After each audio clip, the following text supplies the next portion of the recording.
ನೆನ್ನೆ ನಮ್ಮ ಪೊಲಿಟಿಕಲ್ ರಿಪೋರ್ಟರ್ಗಳು ರಾಮಲಿಂಗಾರೆಡ್ಡಿ ಅವರು ತಾವು ಬಯಸಿದ ಖಾತೆ ಸಿಗದಿದ್ದಕ್ಕೆ ವಿಪರೀತ ಅಸಮಾಧಾನಗೊಂಡಿದ್ದಾರೆ. ಅವರು ರಾಜೀನಾಮೆ ಕೊಟ್ಟರೂ ಆಶ್ಚರ್ಯ ಪಡಬೇಕಾಗಿಲ್ಲ ಅಂತ ಸುದ್ದಿಯನ್ನು ತಂದಾಗ ನನಗೆ ಹಾಗೇನು ಆಗಲಿಕ್ಕಿಲ್ಲ ರೀ, ಯಾರು ಮಿನಿಸ್ಟ್ರ್ ಇದ್ದವ್ರು ಯಾರು ರಾಜೀನಾಮೆ ಕೊಟ್ಟು ಬಿಡ್ತಾರೆ ಖಾತೆ ಸಲುವಾಗಿ ಅಂದಿದ್ದೆ ನಾನು. ಬಟ್ ನಮ್ಮ ರಾಜಕೀಯ ವರದಿಗಾರರು ಬಹಳ ಕಾನ್ಫಿಡೆಂಟಾಗಿ ಹೇಳಿದ್ರು, ಇಲ್ಲ ಸರ್ ಏನೋ ಒಂದು ದೊಡ್ಡ ನಿರ್ಧಾರ ತಗೊಳ್ತಾರೆ ನೋಡಿ ಅಂತ. ಅವರ ಕಾನ್ಫಿಡೆಂಟ್ ನೋಡಿ ಆ ಸುದ್ದಿನ ನಾವು ಕವರ್ ಮಾಡಿದ್ವಿ. ರಾಜೀನಾಮೆ ಕೊಡೋ ತನಕ ರಾಮಲಿಂಗಾರೆಡ್ಡಿ ಅವರು ಹೋಗೋದಕ್ಕೆ ತಯಾರಾಗಿದ್ದಾರೆ ಅಂತ ಹೇಳಿದ್ವಿ ನಾವು. ತಯಾರಾಗಿರೋದೇನು, ಬೆಳಗ್ಗೆ ಸಕಲ ಮಾಧ್ಯಮದ ಸಮ್ಮುಖದಲ್ಲಿ ಪ್ರಿಂಟ್ ಮಾಡಿಕೊಂಡು ತಂದಿದ್ದ ರಾಜೀನಾಮೆ ಪತ್ರಕ್ಕೆ ಎಲ್ಲರ ಎದುರಿಗೂ ಸೈನ್ ಹಾಕಿ ತಮ್ಮ ಮಾಧ್ಯಮಗಳಿಗೆ ಹಿಂಗೆ ತೋರಿಸಿ ತಮ್ಮ ಆಪ್ತರೊಬ್ಬರಿಗೆ ಕೊಟ್ಟು ಬನ್ನಿ ಇದನ್ನು ಮುಖ್ಯಮಂತ್ರಿ ಕಚೇರಿಗೆ ಅಂತ ಹೇಳಿ ಕಳಿಸಿದ್ರು. ಬೆಳಗಿನ ಬೆಳವಣಿಗೆ ಇದು. ಮುಖ್ಯಮಂತ್ರಿ ಡಿ ಕೆ ಶಿವಕುಮಾರ್ ಪರವಾಗಿ ಕೆಪಿಸಿಸಿ ಕಾರ್ಯದರ್ಶಿ ಮನೋಹರ್ ಮನವೊಲಿಸೋದಕ್ಕೆ ಹೋಗಿದ್ರು ರಾಮಲಿಂಗಾರೆಡ್ಡಿ ಅವರಿಗೆ. ಕೆಪಿಸಿಸಿ ಅಧ್ಯಕ್ಷರು ಮಾತಾಡ್ತಾರೆ, ತಾವು ದಯವಿಟ್ಟು ರಾಜೀನಾಮೆ ಅಂತ ನಿರ್ಧಾರ ಎಲ್ಲವೂ ಮಾಧ್ಯಮದ ಮುಂದೆನೇ ನಡೀತು. ಯಾರು ಮಾತಾಡೋದು ಬೇಡ, ಏನು ಬೇಡ, ನನ್ನ ಕೋಪ ತರಿಸ್ಬೇಡಿ, ಸುಮ್ಮನೆ ಹೋಗ್ಬಿಡಿ ಅಂದರು ರಾಮಲಿಂಗಾರೆಡ್ಡಿ ಅವರು.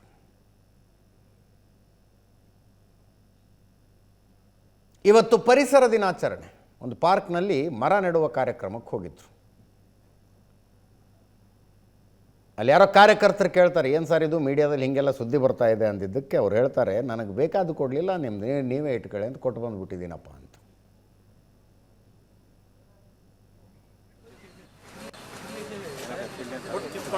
ಅವ್ರಿಗೆ ಕೊಟ್ಬಿಡ್ತೀನಿ.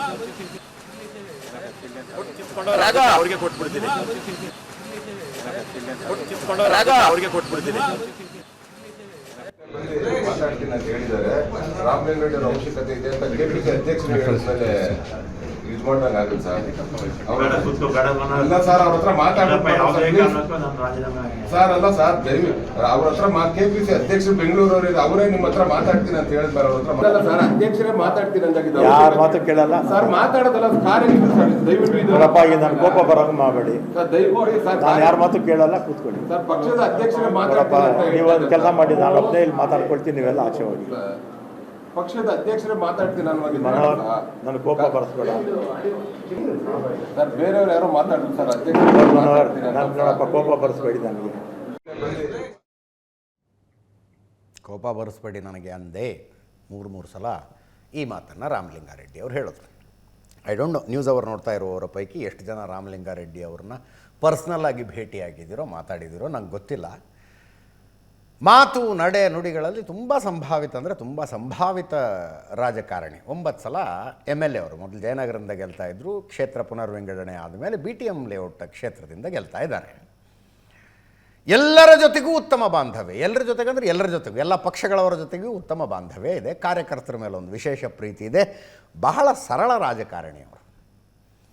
ಅವರು ಹೋಮ್ ಮಿನಿಸ್ಟರ್ ಆಗಿದ್ದರು ಸಿದ್ದರಾಮಯ್ಯನವರ ಈ ಹಿಂದಿನ ಸರ್ಕಾರದಲ್ಲಿ. ಎಲ್ಲೋ ಏನೋ ಕ್ರೈಮ್ ಆಗಿದೆ, ಚೆಕ್ ಮಾಡ್ಕೊಳ್ರು ಅಂತ ನಮ್ಮ ಕ್ರೈಮ್ ರಿಪೋರ್ಟರ್ಗಳಿಗೆ ಹೇಳಿದರೆ ಅವರು ಫೋನ್ ತೆಗೆದು ಫೋನ್ ಮಾಡ್ತಾ ಇದ್ದಿದ್ದು ಹೋಮ್ ಮಿನಿಸ್ಟರ್ಗೆ.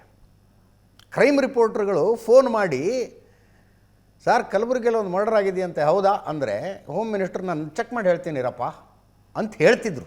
ಅಂದರೆ ಅವ್ರದ್ದೇ ನಂಬರ್ ಎಲ್ಲ ಕಡೆ ಇರೋದು, ರಿಸೀವ್ ಮಾಡೋದು ಅವರೇ, ಮಾತಾಡೋದು ಅವರೇ, ವಾಪಸ್ ರೆಸ್ಪಾಂಡ್ ಮಾಡ್ತಾ ಇದ್ದವರು ಹೋಮ್ ಮಿನಿಸ್ಟ್ರೇ. ಹಂಗಿರುವಂಥವ್ರು. ಕೆಲವರು ಹೇಳ್ತಾರೆ ನನಗೆ, ರಾಮಲಿಂಗಾರೆಡ್ಡಿ ಅವ್ರ ಮೇಲ್ಗಡೆ ಕಾಣುವಷ್ಟು ಏನೋ ಇದಲ್ಲ, ಬಹಳ ರಫ್ ಆ್ಯಂಡ್ ಟಫ್ ಇದ್ದಾರೆ ಅವ್ರು ಒಳಗಿಂದೊಳಗೆ ಅಂತ. ಈ ರಾಜೀನಾಮೆಯ ನಿರ್ಧಾರವನ್ನು ನೋಡಿದರೆ ಇದ್ರೂ ಇರಬಹುದೇನೋ ಅನ್ನಿಸ್ತಾ ಇದೆ.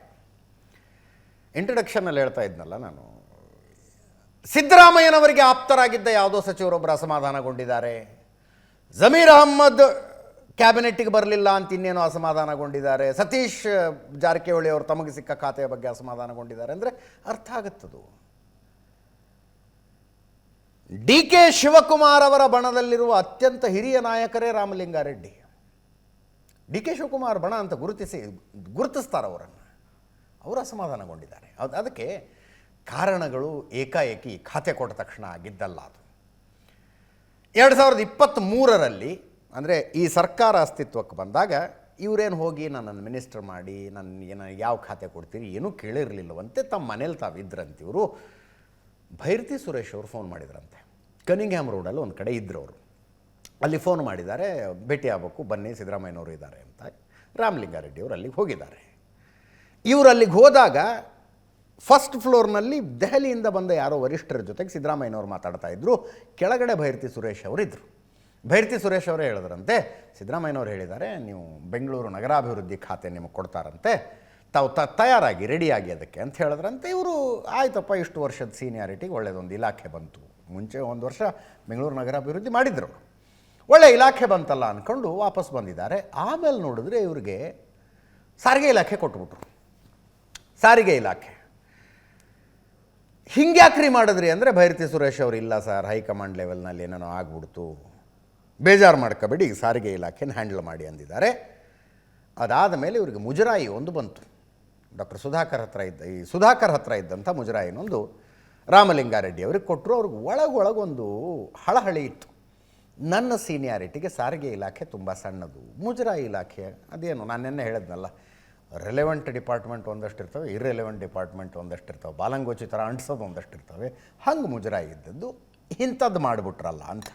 ಆವಾಗ ನೋಡಿದರೆ ಬೆಂಗಳೂರು ನಗರಾಭಿವೃದ್ಧಿ ಡಿ ಕೆ ಶಿವಕುಮಾರ್ ಅವ್ರ ಹತ್ರ ಇತ್ತು, ಉಪಮುಖ್ಯಮಂತ್ರಿಗಳ ಹತ್ರ ಇತ್ತು. ಅವಾಗ ಉಪಮುಖ್ಯಮಂತ್ರಿ ಆಗಿದ್ದ ಡಿ ಕೆ ಶಿವಕುಮಾರ್ ಅವ್ರ ಹತ್ರ ಇತ್ತು. ಇವ್ರಿಗೆ ಅನ್ನಂಗಿಲ್ಲ ಆಡಂಗಿಲ್ಲ, ಆಯಿತು ಬಿಡಪ್ಪ ಅಂತ ಸುಮ್ಮನಾಗಿದ್ದರು ಇವರು. ಅದರ ಜೊತೆಗೆ ಆವಾಗಿನ ಅಸಮಾಧಾನದಲ್ಲಿ ಡಿ ಕೆ ಶಿವಕುಮಾರ್ ಮತ್ತು ಡಿ ಕೆ ಸುರೇಶ್ ಅವರು ಇಬ್ಬರೂ ಕೂಡ ರಾಮಲಿಂಗಾರೆಡ್ಡಿ ಅವರನ್ನು ಕೂಡಿಸ್ಕೊಂಡು ಸಮಾಧಾನ ಮಾಡಿದ್ರಂತೆ. 2.5 ವರ್ಷಕ್ಕೆ ನಾನು ಮುಖ್ಯಮಂತ್ರಿ ಆಗ್ತೀನಲ್ಲ, ಅವಾಗ ನೀನೇ ನಗರಾಭಿವೃದ್ಧಿ ಸಚಿವ, ತಲೆ ಕೆಡಿಸ್ಕೊ, ಏಕವಚನದಲ್ಲಿ ಮಾತಾಡ್ಕೊಳ್ಳೋಷ್ಟು ಆತ್ಮೀಯತೆ ಇದೆ ಅವ್ರ ಮಧ್ಯದಲ್ಲಿ. ನಾನು ಮುಖ್ಯಮಂತ್ರಿ ಆದರೆ ನೀನೇ ನಗರಾಭಿವೃದ್ಧಿ ಸಚಿವ, ತಲೆನೇ ಕೆಡಿಸ್ಕೋಬೇಡ ಅಂತ 2023ರಲ್ಲಿ ಡಿ ಕೆ ಶಿವಕುಮಾರ್ ಹೇಳಿದ್ರಂತೆ. ಅಂದರೆ ಇನ್ನೂ ಒಂದು ಒಪ್ಪಂದ ಆಗಿತ್ತು ಅವಾಗ ಅಂತ ಅರ್ಥ. ಅದನ್ನು ಡಿ ಕೆ ಶಿವಕುಮಾರ್ ಅವರು ಇಲ್ಲ ಅನ್ನೋದಿಲ್ಲ. ಹೌದು, ನಾನು ಮಾತು ಕೊಟ್ಟಿದ್ದು ನಿಜ, ಆದರೆ ಇಲ್ಲೇನೇನೋ ಬದಲಾವಣೆ ಆಗೋಯ್ತಲ್ಲ ಅಂತಾರೆ. ಏನೇನೋ ಬದಲಾವಣೆ ಆಯಿತು ಅಂದರೆ ರಾಹುಲ್ ಗಾಂಧಿ ಅವರ ಮನಸ್ಸು ಕೃಷ್ಣ ಬೈರೇಗೌಡರನ್ನ ಬೆಂಗಳೂರು ನಗರಾಭಿವೃದ್ಧಿ ಸಚಿವರನ್ನಾಗಿ ಮಾಡಬೇಕು ಅಂತಿತ್ತು. ಅವರು ಮಾಡಿಬಿಟ್ಟಿದ್ದಾರೆ. ಈಗೇನು ಮಾಡೋಕ್ಕಾಗತ್ತೆ?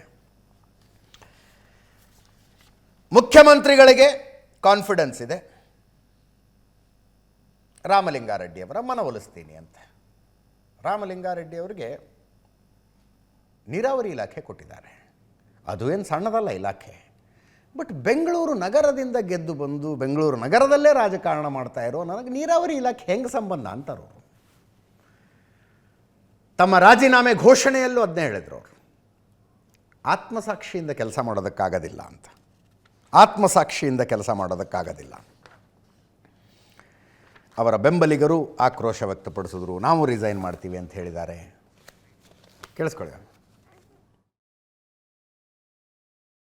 ಮೊನ್ನೆ ಅವರು CM ಆಗಿ ಹೋಗಿ ತಗೋಬೇಕು, ಅದರ ಹಿಂದಿನ ದಿನಾನೇ ನಾವು ಹೋಗಿದ್ವಿ. ನಾವಿಬ್ಬರೇ ಪರ್ಸನಲ್ ಆಗಿ ಕೂತಿದ್ದಾಗ ಅವತ್ತೇ ಶಿವಕುಮಾರ್ ಬೆಂಗಳೂರು ಪೋರ್ಟ್ಫೋಲಿಯೋ ನಿನಗೆ ಕೊಡ್ತೀನಪ್ಪ ಅಂತ ಹೇಳಿದ್ರು. ಆಯಿತು ಅಂತ ಬಂದೆ. ನಾನು ಅದನ್ನು ಕೇಳಿರಲಿಲ್ಲ ಅವರಿಗೆ. ಆಮೇಲೆ ನೋಡಿದ್ರೆ ಈಗ ಜನಸಂಪನ್ಮೂಲ ಕೊಟ್ಟಿದ್ದಾರೆ. ಅದಕ್ಕೆ ನನಗೆ ಬೇಸರ ಆಗಿ ಈಗ ಆತ್ಮಸಾಕ್ಷಿ ವಿರುದ್ಧವಾಗಿ ಕೆಲಸ ಮಾಡೋಕ್ಕಾಗ್ತಿಲ್ಲ ಅಂತೇಳಿ ಇವತ್ತು ನಾನು ರಾಜೀನಾಮೆ ಕೊಡ್ತಾ ಇದ್ದೀನಿ. ಕಾಂಗ್ರೆಸ್ ಪಕ್ಷದಲ್ಲೇ ಇರ್ತೀನಿ, ಕಾಂಗ್ರೆಸ್ ಶಾಸಕನಾಗಿ ಮುಂದುವರಿತೀನಿ, ಅದರಲ್ಲೇನು ಎರಡನೇ ಮಾತಿಲ್ಲ.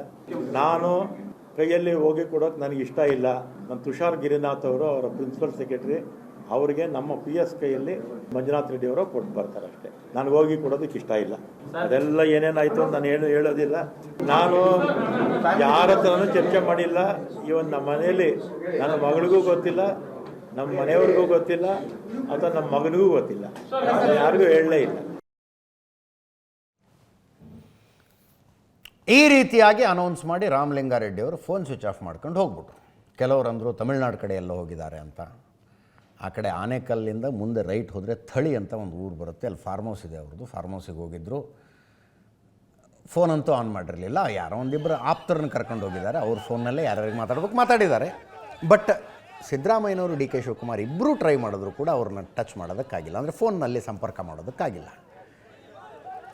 ಅವರ ಬೆಂಬಲಿಗರ ಪ್ರತಿಭಟನೆ ನೋಡ್ತಾ ಇದ್ದೀರಿ. ನಿಮಗೆ ಅಸಮಾಧಾನ ಆಗಿದೆ ಅಂದರೆ ನಾವು ಕಾಂಗ್ರೆಸ್ನಲ್ಲಿರಲ್ಲ ಅಂತ. ಕಾಂಗ್ರೆಸ್ನಲ್ಲಿ ಇರ್ತೀನಿ ಅಂತ ರಾಮಲಿಂಗಾರೆಡ್ಡಿ ಅವರು ಹೇಳಿದ್ದಾರೆ. ಬಟ್ ಬೆಂಬಲಿಗರು ನಾವು ಕಾಂಗ್ರೆಸ್ನಲ್ಲಿ ಇರಲ್ಲ ಅಂತ.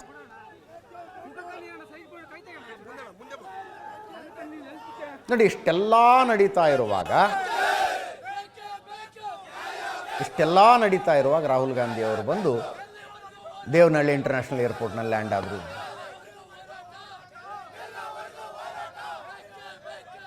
ರಾಹುಲ್ ಗಾಂಧಿ ಅವರು ಮಲ್ಲಿಕಾರ್ಜುನ ಖರ್ಗೆ ಅವರ ನಾಮಿನೇಷನ್ಗೆ ಬಂದಿದ್ದಾರೆ. ರಾಜ್ಯಸಭೆಗೆ ಇವತ್ತು ನಾಮಿನೇಷನ್ ಸಲ್ಲಿಕೆ ಮಾಡಿದ್ರು. ರಾಹುಲ್ ಗಾಂಧಿ ಅವರು ಬಂದು ಬೆಂಗಳೂರಿಗೆ ಇಳಿತಾ ಇದ್ದಂತೆ ಅವರನ್ನು ಸ್ವಾಗತಿಸಿದ್ದು ಇಂಥ ಸುದ್ದಿಗಳು. ಈ ನಿಮಗೆ ಕೆಂಪೇಗೌಡ ಇಂಟರ್ನ್ಯಾಷನಲ್ ಏರ್ಪೋರ್ಟ್ ಗೊತ್ತಿದ್ರೆ ಏರ್ಪೋರ್ಟ್ನಿಂದ ಹೊರಗೆ ಬಂದ ತಕ್ಷಣ ಎದುರುಗಡೆ ತಾಜ್ ಹೋಟೆಲ್ ಇದೆ. ತಾಜ್ ಹೋಟೆಲ್ನಲ್ಲಿ ಸ್ವಲ್ಪ ಫ್ರೆಶ್ ಅಪ್ ಆದರು ಅವರು. ಅಲ್ಲಿಗೆ ಮುಖ್ಯಮಂತ್ರಿಗಳು, ಮಾಜಿ ಮುಖ್ಯಮಂತ್ರಿಗಳು, AICC ಅಧ್ಯಕ್ಷರು, ಅನೇಕ ನಾಯಕರುಗಳು ಹೋಗಿದ್ದರು. KH ಮುನಿಯಪ್ಪನವರು ಹೋಗಿದ್ದರಲ್ಲಿ.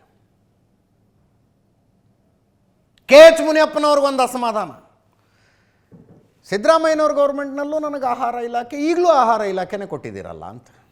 ಅವರಿಗೆ ಸಮಾಜ ಕಲ್ಯಾಣ ಸಚಿವರಾಗಬೇಕು ಅಂತ ಆಸೆ ಇದೆ. ಅವರು ಅಷ್ಟೇ, ನನ್ನ ಸೀನಿಯಾರಿಟಿಗೆ 50 ವರ್ಷ ಕಾಂಗ್ರೆಸ್ ಪಕ್ಷಕ್ಕೆ ನಿಷ್ಠನಾಗಿ ಕೆಲಸ ಮಾಡಿದ್ದೀನಿ, ನನಗೆ ಈ ಆಹಾರ ಇಲಾಖೆಯೇ ಅಂತ ಅವರು ಪ್ರಶ್ನೆ. ರಾಹುಲ್ ಗಾಂಧಿಯವರು KH ಮುನಿಯಪ್ಪನವ್ರನ್ನ ಮನವೊಲಿಸಿದ್ದಾರೆ. ಎಲ್ಲ ಸರಿ ಮಾಡೋಣ, ತಲೆ ಕೆಡಿಸ್ಕೋಬೇಡಿ, ಈಗ ಈ ಕೊಟ್ಟಿರೋ ಕೆಲಸ ಮಾಡ್ಕೊಂಡು ಹೋಗಿ ಅನ್ನೋ ಥರ ಮಾತನ್ನು ರಾಹುಲ್ ಗಾಂಧಿ ಅವರು ಹೇಳಿದ್ರಂತೆ. ಅಷ್ಟಕ್ಕೆ KH ಮುನಿಯಪ್ಪನವರು ಖುಷಿಯಾಗಿದ್ದಾರೆ. ಏನೋ ಒಂದು ಸರಿ ಹೋಗುತ್ತೆ ಬಿಡಿ ಅನ್ನೋ ಥರ ಖುಷಿಯಾಗಿದ್ದಾರೆ. ರಾಮಲಿಂಗಾರೆಡ್ಡಿ ಅವರ ಮನವೊಲಿಸಬೇಕು ಅಂದರೆ ಅವ್ರದ್ದು ಫೋನ್ ಸ್ವಿಚ್ ಆಫ್ ಇದೆ. ಇಂಥಲ್ಲೇ ಇದ್ದಾರೆ ಅಂತ ಯಾರಿಗೂ ಗೊತ್ತಾಗ್ತಿಲ್ಲ. KH ಮುನಿಯಪ್ಪನವರು ಬೇರೆ ಖಾತೆ ಕೊಡಬೇಕು, ರಾಹುಲ್ ಗಾಂಧಿಯವರು ತಾಯಿ ಸ್ಥಾನದಲ್ಲಿದ್ದಾರೆ, ಎಲ್ಲ ಸಮಸ್ಯೆ ಬಗೆಹರಿಸ್ತಾರೆ ಅನ್ನೋ ವಿಶ್ವಾಸ ಇದೆ ಅಂದಿದ್ರು. ಕೇಳಿಸ್ಕೊಳ್ಳಿ. ಸಚಿವರಲ್ಲಿ ನಾನು ಕೂಡ ಸೀನಿಯರ್ ಇದ್ದೀನಿ. ಬಹುತೇಕ 7 ಸಾರಿ ಪಾರ್ಲಿಮೆಂಟ್ ಜನ ಆಶೀರ್ವಾದ ಮಾಡಿದ್ದಾರೆ, ಈಗ ವಿಧಾನಸಭೆಗೆ ಮಾಡಿದ್ದಾರೆ. ಇದು ಹೈಕಮಾಂಡ್ಗೆ ನನ್ನ ಸೀನಿಯಾರಿಟಿ, ಸಿನ್ಸಿಯಾರಿಟಿ ಕೂಡ ಗೊತ್ತಿದೆ. ಸರಿ ತೂಗಿಸ್ಬೇಕು ಅಂತೇಳಿ ಮನವಿ ಮಾಡಿದ್ದೀನಿ. ರಾಹುಲ್ ಗಾಂಧಿ ಅವ್ರಿಗೆ ಹೇಳಿದ್ದೀನಿ, ಅವರು ತಾಯಿ ಸ್ಥಾನದಲ್ಲಿದ್ದಾರೆ, ಅವರನ್ನು ಸರಿ ತೂಗಿಸ್ಬೇಕು ಮಾಡ್ತಾರೆ ಅಂತ ಭಾವಿಸಿದ್ದೀನಿ. ಈ ಏರುಪೇರುಗಳನ್ನು ಅವ್ರ ಗಮನಕ್ಕೆ ತಂದಿದ್ದೇನೆ. ತೀರ್ಮಾನ ಅವ್ರಿಗೆ ಬಿಟ್ಟಿದ್ದು, ಅದು ಹೈಕಮಾಂಡ್ ಗೊತ್ತಿದೆ, ಅವ್ರು ಏನು ಮಾಡ್ತಾರೋ ನೋಡೋಣ. ಅಧಿಕಾರ ರಾಜಕಾರಣ ಹೆಂಗೆ ಅನ್ನೋದು ಒಂದೊಂದು ಸಲ ವಿಚಿತ್ರ ಅನಿಸುತ್ತೆ. ಮುಖ್ಯಮಂತ್ರಿ ಬದಲಾವಣೆ, ಸಚಿವ ಸಂಪುಟ ಪುನರ್ವಿಂಗಡಣೆ, ವಿಸ್ತರಣೆ ಯಾವ ಚರ್ಚೆಯೂ ಇರಲಿಲ್ಲ. 2-2.5 ವರ್ಷಗಳ ಹಿಂದೆಯೇ KPCCಲಿ ಒಂದು ಕಾರ್ಯಕ್ರಮ ನಡೆದಿತ್ತು. ಕಾರ್ಯಕ್ರಮದಲ್ಲಿ KH ಮುನಿಯಪ್ಪನವರಿದ್ದರು. ವೇದಿಕೆಯ ಮೇಲೆ ಯಾರೂ ಕೇಳಿರಲಿಲ್ಲ, ಯಾರೂ ಹೇಳಿರಲಿಲ್ಲ, ತಾವಾಗಿಯೇ ಹೇಳಿಬಿಟ್ರು. ಕೆಲವು ದಿನಗಳಾದ ಮೇಲೆ ಸಚಿವ ಸಂಪುಟ ಪುನರ್ರಚನೆ ಮಾಡಿ ಸೀನಿಯರ್ಸ್ ಎಲ್ಲ ಕೆಳಗಿಳಿರಿ, ನಾವು ಹೊಸಬರಿಗೆ ಅವಕಾಶ ಕೊಡ್ತೀವಿ ಅಂತ ಏನಾದ್ರು ಹೈಕಮಾಂಡ್ ಹೇಳಿದ್ರೆ ಸಂತೋಷವಾಗಿ ನಾವೆಲ್ಲ ಕೆಳಗಿಳಿಬೇಕು, ನಾನು ಇಳಿತೀನಿ ಅಂತ ಹೇಳಿದರು. ಇದೇ KH ಮುನಿಯಪ್ಪನವ್ರು ಹೇಳಿದ್ದು. ಈಗ ಮತ್ತೆ ಸಚಿವರಾಗಿ ನನಗೆ ಆಹಾರ ಇಲಾಖೆನೇ ಯಾಕೆ ಕೊಟ್ರಿ ನೀವು, ಮತ್ತ್ಯಾಕೆ ಆಹಾರ ಇಲಾಖೆ ಕೊಟ್ರಿ ಅಂತಿದ್ದಾರೆ. ಈ ಇಲಾಖೆ ಬಗ್ಗೆ ನನಗೆ ಬೇಜಾರಿದೆ ಅಂತಿದ್ದಾರೆ. KH ಮುನಿಯಪ್ಪನವರು ಹೊಸಬರಿಗೆ ಅವಕಾಶ ಮಾಡಿಕೊಡುವುದಕ್ಕಾಗಿ ಮಂತ್ರಿ ಸ್ಥಾನ ಬಿಟ್ಟು ಪಕ್ಷ ಸಂಘಟನೆಗೆ ಹೋಗುವುದಕ್ಕೂ ತಯಾರಾಗಿದ್ದವರು. ಗೊತ್ತಿಲ್ಲ ನನಗೆ ಎಷ್ಟರ ಮಟ್ಟಿಗೆ. ಈಗ ಇವರ ಮಗಳು ಶಾಸಕಿ. ಒಂದು ಚರ್ಚೆ ಏನಿತ್ತು, ಇವರು ದಲಿತ ಎಡ ಸಮುದಾಯದಿಂದ ಬರ್ತಾರೆ, ದಲಿತ ಎಡ ಸಮುದಾಯದ ಸಚಿವರೊಬ್ಬರು ಇರಬೇಕು. ಇವರು ನಮ್ಮ RB ತಿಮ್ಮಾಪುರ ದಲಿತ ಎಡ ಬರ್ತಾರೆ. ಅಕಸ್ಮಾತ್ KH ಮುನಿಯಪ್ಪನವರು ಕ್ಯಾಬಿನೆಟ್ನಲ್ಲಿ ಇರಲ್ಲ ಅಂದರೆ ಅವರ ಮಗಳಿಗೆ ಅವಕಾಶ ಕೊಡ್ತಾರೆ ಅಂತ. ನೋಡಿ, DK ಶಿವಕುಮಾರ್ ಅವರ ಜೊತೆಗೆ 13 ಜನ ಪ್ರಮಾಣ ವಚನ ಸ್ವೀಕರಿಸಿದ್ರು, ಒಬ್ಬರು ಮಹಿಳೆ ಇಲ್ಲ ಅದರಲ್ಲಿ. ತುಂಬ ಚರ್ಚೆ ಆಯ್ತಂತೆ. KH ಮುನಿಯಪ್ಪನವರ ಬದಲು ಅವರ ಮಗಳಿಗೆ ರೂಪಾ ಶಶಿಧರ್ ಅವರಿಗೆ ಅವಕಾಶ ಕೊಟ್ಟರೆ ದಲಿತ ಎಡ ಸಮುದಾಯಕ್ಕೆ ಅವಕಾಶವೂ ಆಗುತ್ತೆ, ಒಬ್ಬ ಮಹಿಳೆ ಕ್ಯಾಬಿನೆಟ್ನಲ್ಲಿ ಬಂದಂಗೂ ಆಗುತ್ತೆ. ಅಂದರೆ ಏನಪ್ಪ ಬಿಹೈಂಡ್ ದ ಇದನ್ನು ಏನೇನೋ ಆಯಿತು ಅಂತ ಹೇಳ್ತಾರೆ. ಒಟ್ಟಿನಲ್ಲಿ KH ಮುನಿಯಪ್ಪನವರೇ ಮತ್ತೆ ಸಚಿವರಾದರು. ಇವರೇ ಸಚಿವರಾದರು. ಇವರಿಗೆ ಖಾತೆಯ ಬಗ್ಗೆ ಅಸಮಾಧಾನ ಇದೆ. ರಾಹುಲ್ ಗಾಂಧಿಯವರು ಕನ್ವಿನ್ಸ್ ಮಾಡಿದಾರಂತೆ, ಸಮಾಧಾನಗೊಂಡಿದ್ದಾರೆ KH ಮುನಿಯಪ್ಪನವರು ಅಂತ ಮಾತ್ರ ಸದ್ಯಕ್ಕೆ ಸುದ್ದಿ ಇದೆ. ರಾಹುಲ್ ಗಾಂಧಿಯವರು ವಿಧಾನಸೌಧಕ್ಕೆ ಬಂದರು. ನಾಮಪತ್ರ ಸಲ್ಲಿಕೆಯಲ್ಲಿ ಮಲ್ಲಿಕಾರ್ಜುನ ಖರ್ಗೆ ಅವರ ಜೊತೆಗಿದ್ದರು. ವಿಶಾಲಾಕ್ಷಿ ಅವರಿಗೆ ವಿಧಾನಸಭೆ ಕಾರ್ಯದರ್ಶಿಗೆ ನಾಮಪತ್ರ ಸಲ್ಲಿಸ್ತಾರೆ. ಇದನ್ನು 18ನೇ ತಾರೀಕು ವೋಟಿಂಗ್ ಇರೋದು. ಫಸ್ಟ್ ಟೈಮ್ ಅವರು ವಿಧಾನಸೌಧಕ್ಕೆ ಬಂದಿತ್ತು. UT ಖಾದರ್ ಅವರು, DK ಶಿವಕುಮಾರ್, ಪ್ರಿಯಾಂಕ್ ಖರ್ಗೆ ಅವರು ಇದ್ದರಂತೆ. ಕರ್ಕೊಂಡು ಹೋಗಿ ವಿಧಾನಸೌಧ ತೋರಿಸಿದ್ದಾರೆ ಅವ್ರಿಗೆ. ಭಾಳ ಮೆಚ್ಕೊಂಡ್ರಂತೆ. ತುಂಬ ಚೆನ್ನಾಗಿದೆ, ತುಂಬ ಚೆನ್ನಾಗಿದೆ ಅಂದ್ರಂತೆ ರಾಹುಲ್ ಗಾಂಧಿ ಅವರು. ಇದು ನಾಮಪತ್ರ ಸಲ್ಲಿಕೆಗೆ ಬಂದಾಗ.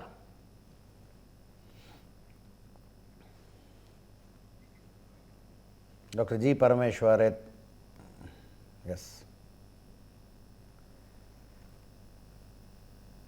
ಡಾಕ್ಟರ್ ಜಿ ಪರಮೇಶ್ವರ್, ಉಪಮುಖ್ಯಮಂತ್ರಿಗಳು, KPCC ಅಧ್ಯಕ್ಷರು, ರಾಹುಲ್ ಗಾಂಧಿ, AICC ಅಧ್ಯಕ್ಷರು, KC ವೇಣುಗೋಪಾಲ್, ಮುಖ್ಯಮಂತ್ರಿಗಳು, ಮಾಜಿ ಮುಖ್ಯಮಂತ್ರಿಗಳು ಎಲ್ಲರೂ ಇದ್ದಾರೆ.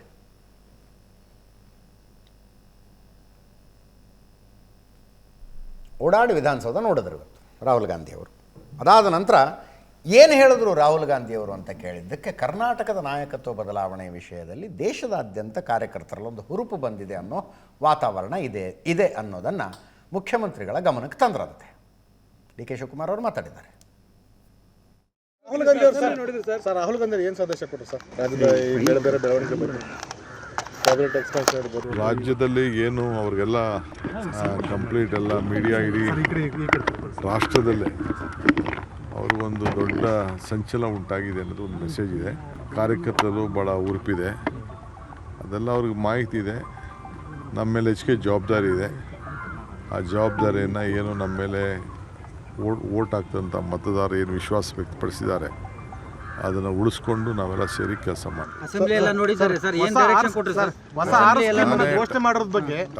ಟೈಮ್ ಇತ್ತಲ್ಲ ಅವ್ರಿಗೆ. ನಾನೇ ರಾಹುಲ್ ಗಾಂಧಿಯವರು ನಾವೆಲ್ಲ ಒನ್ ಟೈಮ್ ಆದಮೇಲೆ ಇನ್ನು 3 ಸೆಟ್ ಮಾಡಬೇಕಾಯ್ತಲ್ಲ. ಸೊ ಒಂದು 10-15 ನಿಮಿಷ ಟೈಮ್ ಇತ್ತು. ನಾನೇ ಅದಕ್ಕೆ ಬಂದಾಗ ಟೈಮ್ ವೇಸ್ಟ್ ಮಾಡೋದು ಬೇಡ ಅಂಥೇಳಿ ಇಲ್ಲಿ ತಾಜ್ ಊಟಕ್ಕೆ ಹೋಗೋದಿತ್ತು, ಬೇಡ ಅಂತೇಳಿ ಇದನ್ನು ನೋಡಿ ಅದನ್ನು ಅಂಥೇಳಿ. ಯಾಕೆಂದರೆ ಅಲ್ಲಿ ನಮ್ಮ ಬೆಳಗಾಮಲ್ಲಿ ಪ್ರಿಯಾಂಕಾ ಗಾಂಧಿಯವ್ರಿಗೆ ಬೇರೆಯವ್ರಿಗೆಲ್ಲ ತೋರಿಸಿದ್ದು ಗಾಂಧೀಜಿಯವರ 100ನೇ ವರ್ಷದ ಆಚರಣೆ ಸಂದರ್ಭದಲ್ಲಿ. ಅಲ್ಲೇ ಅವ್ರು ನೋಡೋಕ್ಕಾಗಿರಲಿಲ್ಲ, ಇಲ್ಲಿ ಅವ್ರಿಗೆ ತೋರಿಸೋ ಭಾಳ ಖುಷಿಪಟ್ಟರು. ಸೊ ಮಲ್ಲಿಕಾರ್ಜುನ ಖರ್ಗೆ ಅವರು ಇವತ್ತು ನಾಮಪತ್ರ ಸಲ್ಲಿಕೆ ಮಾಡಿದ್ರು. ಬಹುಶಃ ನಾಳೆ ಮನ್ಸೂರ್ ಅಲಿ ಖಾನ್ ಅವರು ನಾಮಪತ್ರ ಸಲ್ಲಿಕೆ ಮಾಡ್ತಾರೆ.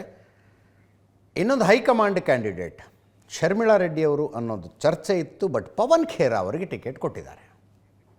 ಪವನ್ ಖೇರಾ ಅವರು ಕರ್ನಾಟಕದಿಂದ ರಾಜ್ಯಸಭೆಗೆ ಆಯ್ಕೆಯಾಗಿ ಹೋಗಲಿದ್ದಾರೆ. ಅವರು ನಾಳೆ ನಾಮಿನೇಷನ್ ಫೈಲ್ ಮಾಡ್ತಾರಂತೆ. ಇದಾದ ನಂತರ ರಾಹುಲ್ ಗಾಂಧಿಯವರು ದೆಹಲಿಗೆ ಹೋದರು. ದೆಹಲಿಗೆ ಹೋಗುವುದಕ್ಕಿಂತ ಮುಂಚೆ ಏರ್ಪೋರ್ಟಿನ ತಾಜ್ ಹೋಟೆಲ್ನಲ್ಲಿ ಊಟ ಮಾಡಿದ್ರು. ಅಲ್ಲಿ ಅನೇಕ ನಾಯಕರುಗಳಿದ್ದರು. ಈ ಅಸಮಾಧಾನದ ಚರ್ಚೆ ಡಿಟೇಲ್ ಆಗಿದ್ದಲ್ಲಿ ರಾಹುಲ್ ಗಾಂಧಿಯವರು ಬೆಳಗ್ಗೆ ಬೆಂಗಳೂರು ಏರ್ಪೋರ್ಟಿಗೆ ಬಂದು ಹೇಳಿದಾಗ ಜಾಸ್ತಿ ಟೈಮ್ ಇರಲಿಲ್ಲ, ತುಂಬ ಡಿಟೇಲಾಗಿ ಮೀಟಿಂಗ್ ಎಲ್ಲ ಮಾಡೋಕ್ಕಾಗಲಿಲ್ಲ. ಸ್ವಲ್ಪ ಹೊತ್ತು ತಾಜ್ ಹೋಟೆಲ್ನಲ್ಲಿ ಫ್ರೆಶ್ ಅಪ್ ಆಗಿ ನೇರವಾಗಿ ವಿಧಾನಸೌಧಕ್ಕೆ ಬಂದರು. ಆಮೇಲೆ ನಾಮಿನೇಷನ್ನು, ವಿಧಾನಸೌಧ ಒಂದು ರೌಂಡು ಸುತ್ತಾಡಿದ್ದು ಎಲ್ಲ ಆಯಿತು. ವಾಪಸ್ ತಾಜ್ ಹೋಟೆಲ್ಗೆ ಹೋದ್ರಲ್ಲ, ಅಲ್ಲಿ ಊಟದ ಸಮಯದಲ್ಲಿ ರಾಜ್ಯದಲ್ಲಿ ಸಚಿವ ಸಂಪುಟ ರಚನೆಯ ನಂತರ ಏನೇನು ಆಯಿತು, ಏನೇನು ಆಗ್ತಾ ಇದೆ ಅನ್ನೋದನ್ನು ಚರ್ಚೆ ಮಾಡುವಷ್ಟು ಸಮಯ ಇತ್ತು. ಅವ್ರ ಜೊತೆಗೆ ಯಾರ್ಯಾರಿದ್ರು? ರಾಹುಲ್ ಗಾಂಧಿ ಅವ್ರ ಜೊತೆ ಸಿದ್ದರಾಮಯ್ಯನವರು, KJ George, BK Hariprasad, KH Muniyappa, KC Venugopal, DK Shivakumar, Mallikarjun Kharge, doctor G Parameshwar, MB Patil ಇವರೆಲ್ಲರೂ ಇದ್ದರು. ಅಲ್ಲಿ ಇಂಥದ್ದೊಂದು ಸಿಚುವೇಶನ್ ಆಗಿದೆ. ರಾಮಲಿಂಗಾರೆಡ್ಡಿ ಅವರು ಬೇಜಾರು ಮಾಡಿಕೊಂಡು ರಾಜೀನಾಮೆ ಪತ್ರ ಕೊಟ್ಟು ಫೋನ್ ಸ್ವಿಚ್ ಆಫ್ ಮಾಡ್ಕೊಂಡು ಎಲ್ಲ ಹೋಗಿಬಿಟ್ಟಿದ್ದಾರೆ. ಏನು ಮಾಡೋದು ಅಂತ ಚರ್ಚೆಗೆ ಬಂದಿದೆ. ರಾಹುಲ್ ಗಾಂಧಿ ಅವರು ಹೇಳಿದ್ರಂತೆ, ಅವರು ಹಿರಿಯ ನಾಯಕರು, ಕನ್ವಿನ್ಸ್ ಮಾಡಿ, ಖಾತೆ ಹಂಚಿಕೆ ಆಗಿ ಹೋಗಿದೆ, ಇನ್ನು ಬದಲಾವಣೆ ಮಾಡೋದಕ್ಕಾಗೋದಿಲ್ಲ, ಮುಂದೆ ಅವಕಾಶಗಳಿದ್ದಾಗ ಡೆಫಿನೆಟ್ಲಿ ಯೋಚನೆ ಮಾಡೋಣಂತೆ, ಸದ್ಯಕ್ಕೆ ನಿಮಗೆ ಕೊಟ್ಟಿರುವ ನೀರಾವರಿ ಇಲಾಖೆಯನ್ನು ಚೆನ್ನಾಗಿ ನಡೆಸ್ಕೊಂಡು ಹೋಗಿ ಅಂತ ಕನ್ವಿನ್ಸ್ ಮಾಡಿ. ಹಿರಿಯ ನಾಯಕರೆಲ್ಲ ಹೋಗಿ ಅವ್ರನ್ನ ಕನ್ವಿನ್ಸ್ ಮಾಡಿ. ಥಟ್ಟಂತ ರಾಜೀನಾಮೆ ಅಂಗೀಕರಿಸಿಬಿಟ್ಟರೆ ರಾಂಗ್ ಮೆಸೇಜ್ ಹೋಗುತ್ತೆ. ಕನ್ವಿನ್ಸ್ ಆಗಲೇ ಇಲ್ಲ ರಾಮಲಿಂಗಾರೆಡ್ಡಿ ಅವರು ಅಂದರೆ ಅವಾಗ ಬೇರೆ ಮಾರ್ಗ ಇಲ್ಲ, ರಾಜೀನಾಮೆ ಅಕ್ಸೆಪ್ಟ್ ಮಾಡ್ಕೊಳ್ಳಿ ಅಂದ್ರಂತೆ. ರಾಹುಲ್ ಗಾಂಧಿಯವರು ಈ ಮಾತು ಹೇಳಿದಾಗ ಅಲ್ಲಿದ್ದವ್ರಿಗೆ ಒಂದಷ್ಟು ಶಾಕು ಆಗಿದೆ. ರಾಜೀನಾಮೆ ಅಕ್ಸೆಪ್ಟ್ ಮಾಡ್ಕೊಳ್ಳಿ ಅಂತ ಹೇಳ್ತಾ ಇದ್ದಾರೆ ರಾಹುಲ್ ಗಾಂಧಿಯವರು. ಅಂದರೆ ಕನ್ವಿನ್ಸ್ ಮಾಡೋಕ್ಕೆ ಪ್ರಯತ್ನ ಪಟ್ಟು ಆಗದೆ ಹೋದಾಗ ಅಕ್ಸೆಪ್ಟ್ ಮಾಡ್ಕೊಳ್ಳಿ ಅಂತ ಹೇಳ್ತಾ ಇದ್ದಾರೆ. ಸ್ವಲ್ಪ ಶಾಕ್ ಆಗಿದೆ. ರಾಮಲಿಂಗಾರೆಡ್ಡಿಯವರ ಅಸಮಾಧಾನ ಈ ಕ್ಷಣಕ್ಕೆ ಇನ್ನೂ ಯಾಕೆ ಎಲಿವೇಟೆಡ್ ಆಗಿ ಕಾಣಿಸ್ತಾ ಇದೆ ಅಂದರೆ, ಆಗಸ್ಟ್ 31ರೊಳಗೆ GBA ಎಲೆಕ್ಷನ್ನು. ಬೆಂಗಳೂರಿನ ರಾಜಕಾರಣವನ್ನು ರಾಮಲಿಂಗಾರೆಡ್ಡಿಯವರಷ್ಟು ಚಂದ ಅರ್ಥ ಮಾಡಿಕೊಂಡವರು, ಅವರಷ್ಟು ಚಂದ ಹ್ಯಾಂಡಲ್ ಮಾಡಬಲ್ಲಂಥವ್ರು ಕಾಂಗ್ರೆಸ್ನಲ್ಲಿ ಇಲ್ಲ. ಬೆಂಗಳೂರಿನಲ್ಲಿ ಲೀಡರ್ಸ್ ಇದ್ದಾರೆ, ಬಟ್ ಬೆಂಗಳೂರಿನ ಪ್ರತಿ ಕ್ಷೇತ್ರದ ನಾಡಿ ಮಿಡಿತವನ್ನು ಅರ್ಥ ಮಾಡಿಕೊಂಡವರು, ಕಾರ್ಯಕರ್ತರುಗಳನ್ನು ಅರ್ಥ ಮಾಡಿಕೊಂಡ ಲೀಡರ್ಸ್ ಇಲ್ಲ ಇಲ್ಲಿ. ರಾಮಲಿಂಗಾರೆಡ್ಡಿಯವರ ದೊಡ್ಡ ಸ್ಟ್ರೆಂಗ್ತ್ ಅದು. GBA ಚುನಾವಣೆಯನ್ನು ಕಾಂಗ್ರೆಸ್ ಎದುರಿಸುವುದು ರಾಮಲಿಂಗಾರೆಡ್ಡಿಯವರ ಶಕ್ತಿಯನ್ನು ಬಂಡವಾಳವಾಗಿಟ್ಟುಕೊಂಡು. ಸಾಧ್ಯ ಆದಷ್ಟು ಮ್ಯಾಕ್ಸಿಮಮ್ ಟ್ರೈ ಮಾಡಿ ಕನ್ವಿನ್ಸ್ ಮಾಡೋದಕ್ಕೆ ಅಂತ ರಾಹುಲ್ ಗಾಂಧಿ ಅವರು ಹೇಳಿದಾರಂತೆ. ಅಲ್ಲೇ ಕೆ ಎಚ್ ಮುನಿಯಪ್ಪನವ್ರದ್ದು ವಿಷಯ ಬಂದಿದೆ. ಕೆ ಎಚ್ ಮುನಿಯಪ್ಪನವ್ರಿಗೆ ಹೇಳಿದ್ದಾರೆ, ಪಕ್ಷ ಸಾಕಷ್ಟು ಅವಕಾಶ ಕೊಟ್ಟಿದೆ, ಇನ್ನೊಂದು ಅವಕಾಶ, ಮತ್ತೆ ಅದೇ ಖಾತೆಯಲ್ಲಿ ಮುಂದುವರಿತಾ ಇದ್ದೀರಿ, ಮುಂದುವರಿಸ್ಕೊಂಡು ಹೋಗಿ, ಎಲ್ಲ ಒಳ್ಳೆಯದಾಗತ್ತೆ ಅಂದ್ರಂತೆ. ಅಷ್ಟಕ್ಕೆ ಕೆ ಎಚ್ ಮುನಿಯಪ್ಪನವರು ಖುಷಿಯಾಗಿದ್ದಾರೆ. ಮಲ್ಲಿಕಾರ್ಜುನ ಖರ್ಗೆ ಅವರಂತೂ ಮೊದಲೇ ಹೇಳಿಬಿಟ್ಟಿದ್ರು, ಈ ವಿಷಯ ಮುಖ್ಯಮಂತ್ರಿಗಳಿಗೆ ಸಂಬಂಧಿಸಿದ್ದು, ನಾನು ಇದಕ್ಕೆ ಉತ್ತರ ಕೊಡೋದಿಲ್ಲ ಅಂತ. ರಾಮಲಿಂಗಾರೆಡ್ಡಿ ಅವರ ಅಸಮಾಧಾನದ ಪ್ರಶ್ನೆ ಕೇಳಿದಾಗ ಅದೊಂದು ಸಲ ಕೇಳಿಸ್ಕೊಳ್ಳಿ, ಮೊದಲೇ ಹೇಳಿದ್ರು ಅವರು.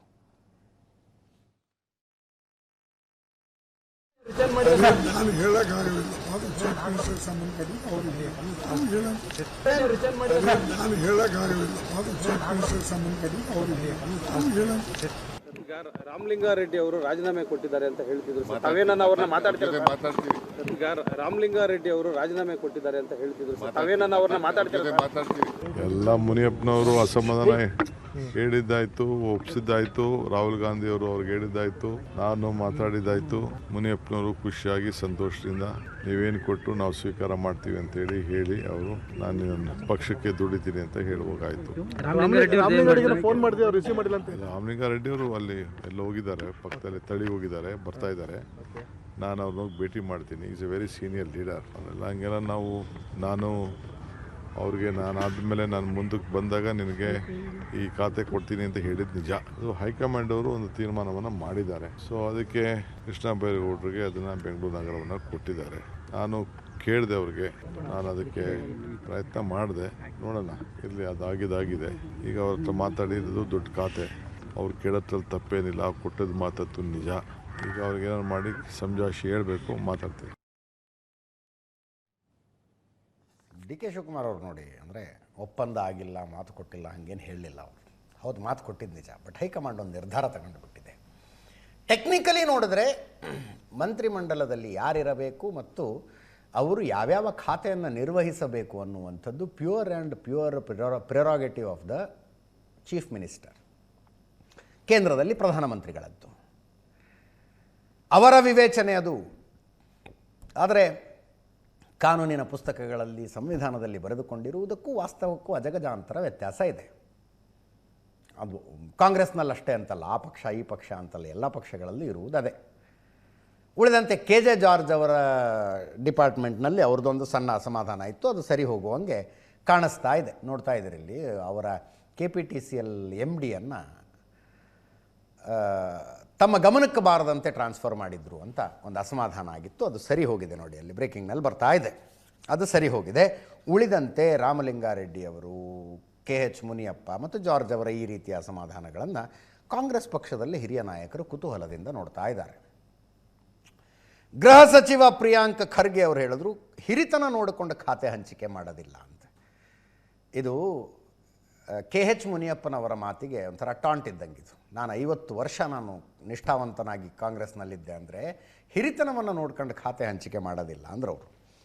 HK ಪಾಟೀಲ್ರು ಮಾತಾಡಿದ್ದಾರೆ, ಮಾಜಿ ಸಚಿವರು, ಮೊದಲ ಹಂತದಲ್ಲಿ ಸಚಿವರಾಗುವ ಭರವಸೆ ಇತ್ತು ಅವರಿಗೆ, ಫಸ್ಟ್ ಲಿಸ್ಟ್ನಲ್ಲಿ ಹೆಸರಿಲ್ಲ.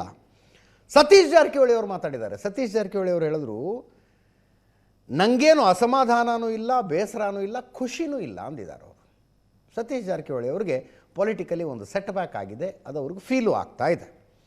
ಎನ್.ಎ. ಹ್ಯಾರಿಸ್ ಮಂತ್ರಿ ಆಗಬೇಕು ಅಂತ ತುದಿಗಾಲಿನಲ್ಲಿ ನಿಂತಿರುವ ಬೆಂಗಳೂರಿನ ಮತ್ತೊಬ್ಬ ಶಾಸಕ ಎನ್.ಎ. ಹ್ಯಾರಿಸ್ ಹೇಳಿದ್ರು, ಅವ್ರಿಗೆ ಬೇಡ ಅಂದರೆ ಆ ಇಲಾಖೆ ನಮಗೆ ಕೊಟ್ಟುಬಿಡಿ ಅಂತ.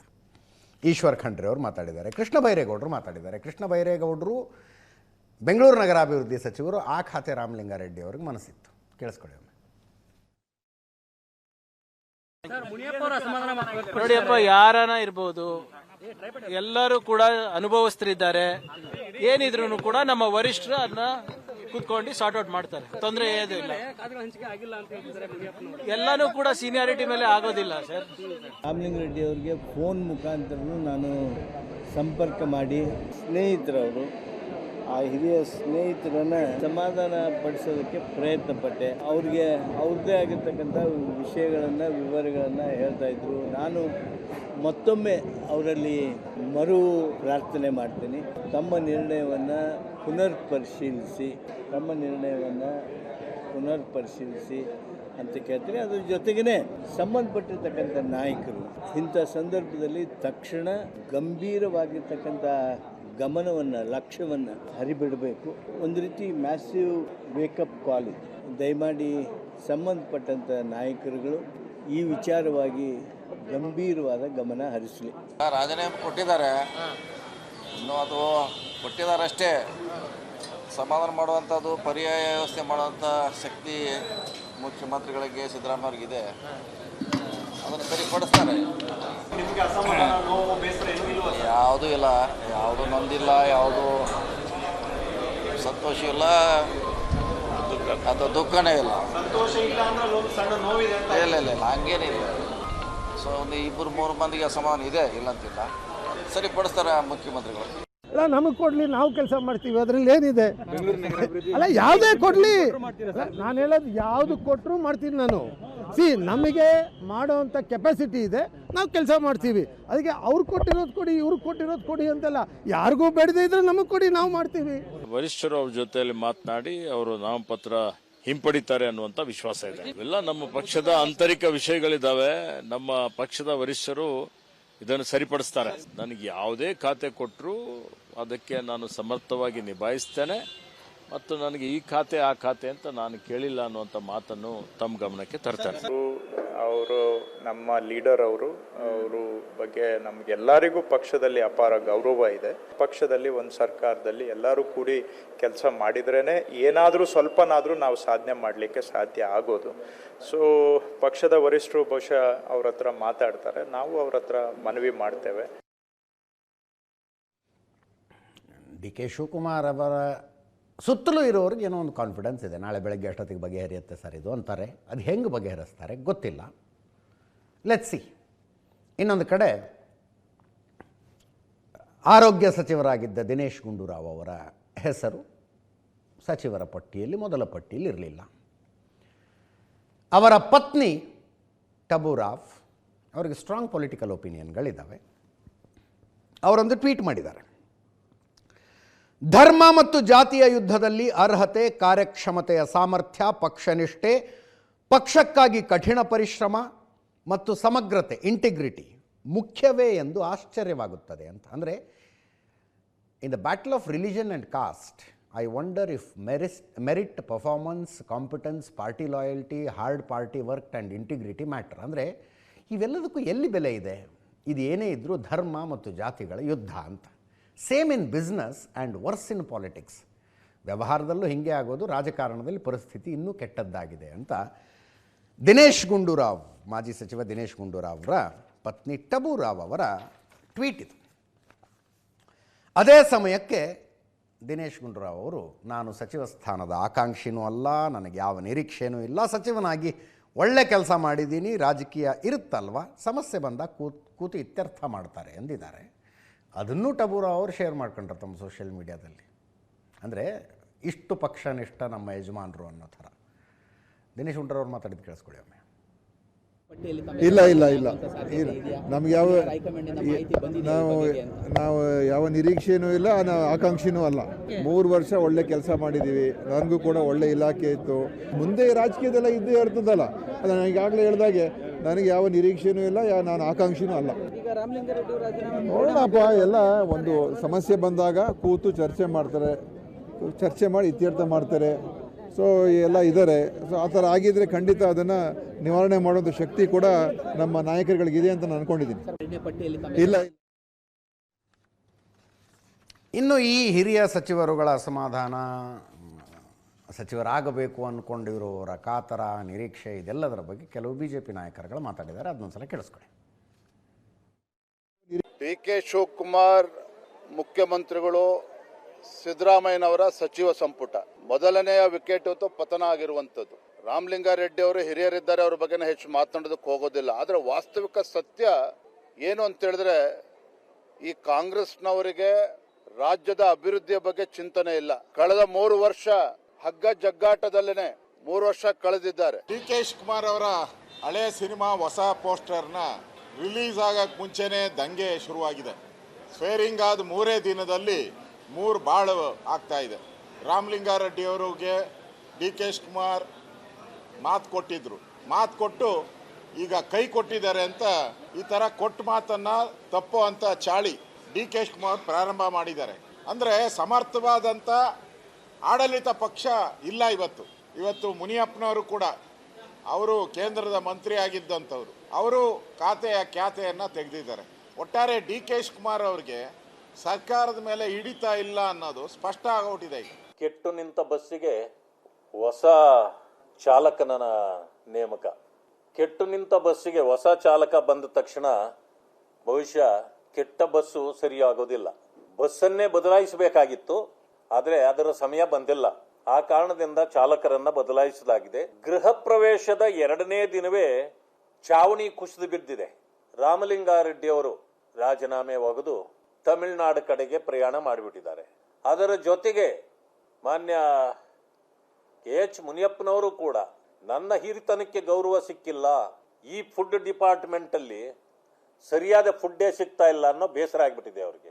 ಅದರ ಜೊತೆಗೆ ಇದು ಜಾರ್ಜ್ ಅವರಿಗೂ ಕೂಡ ಇಷ್ಟ ಆಗಿಲ್ಲ. ಕಾಂಗ್ರೆಸ್ ಪಕ್ಷ ವರ್ಟಿಕಲಿ ಸ್ಪ್ಲಿಟ್ ಆಗಿಬಿಟ್ಟಿದೆ. BK Congress, DK Congress, MK Congress. Interestingly ಪ್ರಧಾನಿ ನರೇಂದ್ರ ಮೋದಿಯವರು ಕರ್ನಾಟಕದ ಮುಖ್ಯಮಂತ್ರಿ ಬದಲಾವಣೆಯ ವಿಷಯವನ್ನು ಪ್ರಸ್ತಾಪಿಸಿದರು. ಅದು ಎಲ್ಲಿ? ಗುಜರಾತ್ನಲ್ಲಿ, ಅವರ ತವರು ರಾಜ್ಯ ಸೂರತ್ನಲ್ಲಿ ನಡೆದಂಥ ಒಂದು ಕಾರ್ಯಕ್ರಮದಲ್ಲಿ.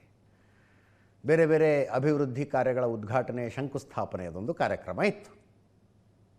ಅಲ್ಲಿ ಕರ್ನಾಟಕದ ಮುಖ್ಯಮಂತ್ರಿ ಬದಲಾವಣೆಯ ವಿಷಯವನ್ನು ಪ್ರಧಾನಮಂತ್ರಿಗಳು ಪ್ರಸ್ತಾಪ ಮಾಡಿದ್ರು ವೇದಿಕೆಯ ಮೇಲೆ. ಕರ್ನಾಟಕದ ಜನರಿಗೆ ಕಾಂಗ್ರೆಸ್ ಸರ್ಕಾರದ ಮೇಲೆ ಬಹಳಷ್ಟು ಅಸಮಾಧಾನ ಇದೆ, ಅದಕ್ಕಾಗಿಯೇ ಕರ್ನಾಟಕದಲ್ಲಿ ಒಬ್ಬ ಮುಖ್ಯಮಂತ್ರಿಯನ್ನು ಬದಲಾಯಿಸಿದರು ಅಂತ. ಕೇಳಿಸ್ಕೊಳ್ಳಿ. कर्नाटका की जनता में भी कांग्रेस सरकार को लेकर के बहुत आक्रोश है और यही कारण है कि कर्नाटका में भी कांग्रेस को सीएम बदलना पड़ रहा है। साथियों, भारत नकारात्मकता से कहीं आगे निकल चुका है। यह असीमित आशावाद वाला देश है, अद्भुत आकांक्षाओं से लैस देश है। भारत के नागरिक सपनों से भरे हुए हैं, संकल्पों से भरे हुए हैं और संकल्प को सिद्धि में बदलने के लिए प्रतिबद्ध जनता जनार्दन है। और जब देश की जनशक्ति संकल्पित है तो देश का हर लक्ष्य पा सकता है और यही भारत की ताकत है। ಇದು ರಾಜ್ಯ ರಾಜಕಾರಣಕ್ಕೆ ಸಂಬಂಧಿಸಿದ್ದ ಸುದ್ದಿ ಆಯಿತು. ಇನ್ನು ಅಂತಾರಾಜ್ಯ ರಾಜಕಾರಣಕ್ಕೆ ಹೋಗೋಣಂತೆ. ತಮಿಳುನಾಡಿನ ವಿಷಯದಲ್ಲಿ ಅಣ್ಣಾಮಲೈಯವರು ಕರ್ನಾಟಕದ ಕೇಡರ್ನ IPS ಆಫೀಸರ್ ಆಗಿದ್ದರು ಅನ್ನುವ ಕಾರಣಕ್ಕಾಗಿ ಅವರ ರಾಜಕೀಯ ಟ್ರಜೆಕ್ಟರಿಯ ಮೇಲೆ ಕರ್ನಾಟಕದ ಜನರಿಗೆ ಒಂದು ವಿಶೇಷವಾದ ಆಸಕ್ತಿ ಇದೆ. ಹಲವು ದಿನಗಳಿಂದ ನಡೀತಾ ಇದ್ದ ಚರ್ಚೆ, ಸ್ಪೆಕ್ಯುಲೇಷನ್ಸ್ ಅಂತೂ ಇಂತೂ ನಿಜ ಆದವು. ಅಣ್ಣಾಮಲೈ BJPಯ ಪ್ರಾಥಮಿಕ ಸದಸ್ಯತ್ವಕ್ಕೆ ರಾಜೀನಾಮೆ ಕೊಟ್ಟರು. ರಾಷ್ಟ್ರೀಯ BJP ಅಧ್ಯಕ್ಷ ನಿತಿನ್ ನಬೀನರಿಗೆ ರಾಜೀನಾಮೆ ಕೊಟ್ಟರು. ರಾಜೀನಾಮೆ ಕೊಟ್ಟು ವಾಪಸ್ ಬಂದು ಚೆನ್ನೈ ಏರ್ಪೋರ್ಟ್ನಲ್ಲಿ ಇಳಿದಾಗ ಅವರನ್ನು ಜನ ಸ್ವಾಗತಿಸಿದ ರೀತಿ.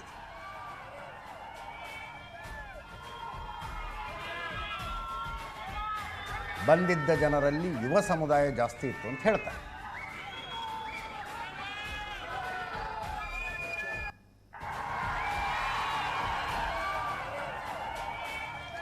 ರಾಜೀನಾಮೆ ಘೋಷಣೆ ಮಾಡಿ ಅವರೊಂದು ಚಳುವಳಿ ಸ್ಥಾಪನೆಯ ಸೂಚನೆ ಕೊಟ್ಟಿದ್ದಾರೆ. ಅವರು ಶುರು ಮಾಡಿದ್ದಾರೆ ಆಲ್ರೆಡಿ.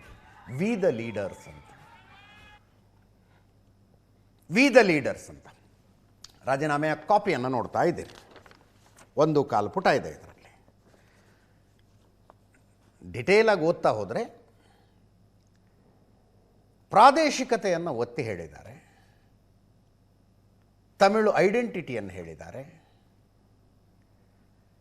ತಮಿಳುನಾಡಿನಲ್ಲಿ BJP ಹೇಗೆ ಮುಂದುವರಿಬೇಕು, ಹೇಗೆ ಬೆಳಿಬೇಕು ಅನ್ನೋ ವಿಷಯದಲ್ಲಿ ನನ್ನ ಪರಿಕಲ್ಪನೆಗೂ ನಿಮ್ಮ ಪರಿಕಲ್ಪನೆಗೂ ವ್ಯತ್ಯಾಸಗಳಿದ್ದಾವೆ. ಆದ್ದರಿಂದ ನಾನು ಪಕ್ಷದಿಂದ ಪ್ರತ್ಯೇಕನಾಗುತ್ತಿದ್ದೇನೆ ಅಂತ ರಾಜೀನಾಮೆ ಪತ್ರದಲ್ಲಿದೆ.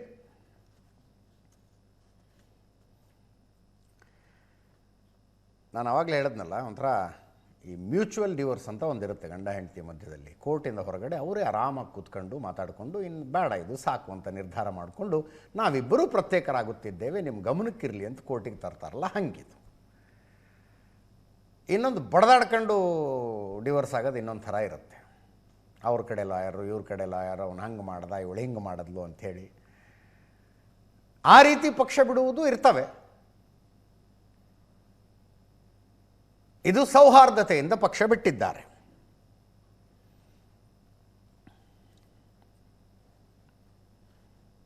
ಸುಮ್ಮನೆ ನಿಮಗೊಂದು ಪ್ಯಾರಾದಲ್ಲಿರುವ ಒಂದು ಪ್ಯಾರಾ ಹೇಳೋದಾದರೆ, as a nationalist deeply rooted in regional aspirations, I take immense pride in the richness of my language, the diversity of my culture and the unique heritage of my region. I firmly believe that a strong and united India is built upon the strength, dignity and aspirations of its many regions and communities. I thank the senior leadership of Bharatiya Janata Party for your unwavering support for the cause and concerns I have consistently brought to their attention from time to time. ಕೊನೆಯಲ್ಲಿ ಹೇಳ್ತಾರೆ, after my conversation with our senior leadership, I have come to the conclusion that our views don't align regarding Tamil Nadu. ತಮಿಳುನಾಡಿನ ವಿಷಯದಲ್ಲಿ ನಮ್ಮ ದೃಷ್ಟಿಕೋನದಲ್ಲಿ ಸಾಮ್ಯತೆ ಇಲ್ಲ ಅನ್ನುವುದು ನನಗೆ ಅರ್ಥ ಆಗಿದೆ. After much thought, I believe the time has come for me to step out of the party, reflect on the actual purpose of my entering politics and sail where the winds take me in the future. ಅಂತ ರಾಜೀನಾಮೆಯನ್ನು accept ಮಾಡಿರುವುದಾಗಿ B J ಪಿಯಿಂದ ಒಂದು ಪ್ರಕಟಣೆಯು ಬಂದಿದೆ.